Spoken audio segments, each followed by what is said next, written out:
వరదొచ్చి అప్పుడే 3 వారాలు అయిపోయింది. ఇది ఇప్పుడు భవానీ ద్వీపంకి సంబంధించి పర్యాటక శాఖకి నీటిపారుదల శాఖ ఇచ్చినటువంటి ఆదేశాలతో తేలినటువంటి అంశం. ఎందుకంటే నీటిపారుదల శాఖ వాళ్ళని పర్యాటక శాఖ వాళ్ళు అడిగారు, భవానీ ద్వీపంలో మేము యాక్టివిటీ స్టార్ట్ చేసుకుంటామని. అబ్బెబ్బే కుదరదు అని చెప్పింది. ఎందుకు అంటే ఇంకా నీళ్లు అక్కడ అది తగ్గాలి అన్నటువంటి కాన్సెప్ట్.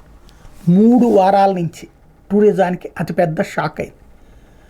అక్కడ భవానీ ఐలాండ్ అన్నటువంటిది పున్నమి దగ్గర నుంచి దారుంది, ఇటు పక్కన కృష్ణవేణి మోటెల్ దగ్గర నుంచి దారుంది.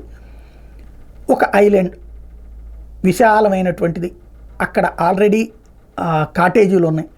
వాటికి ఏ ప్రాబ్లం లేదు, ఎందుకంటే ఆల్రెడీ కిందంతా ఖాళీగా వదిలేశారు, పైనే ఉంటాయి. అక్కడ దాకా నీళ్ళు బోలా కాబట్టి ప్రాబ్లం ఏం లేదు. కాకపోతే ఇప్పుడు బురద ఇదంతా ఉంటుంది. ఆ రోడ్లు అక్కడ చిన్నపాటి రోడ్లు వేసి ఉన్నారు సిమెంట్తో వాటితో, అవన్నీ ఇప్పుడు పాడవుతాయి. వెళ్ళి చూసుకోవాలి, తేల్చాలి, ఆ తర్వాత అక్కడికి వెళ్ళేటందుకు ఏర్పాట్లు చేయాలి. సరిగ్గా చెప్పాలంటే భవానీ ఐలాండ్ ఒక చక్కటి పర్యాటక కేంద్రంగా మారింది, కానీ ఇంకా చాలా మెరుగుపడాల్సినటువంటి అవసరం ఉంది. ఎందుకంటే దేశంలోనే కాదు ప్రపంచంలోని సందర్శకులందరినీ ఆకర్షించగలిగినటువంటి ప్రదేశం, కానీ దానికి తగిన ప్రచారం లేకపోవడమే మైనస్.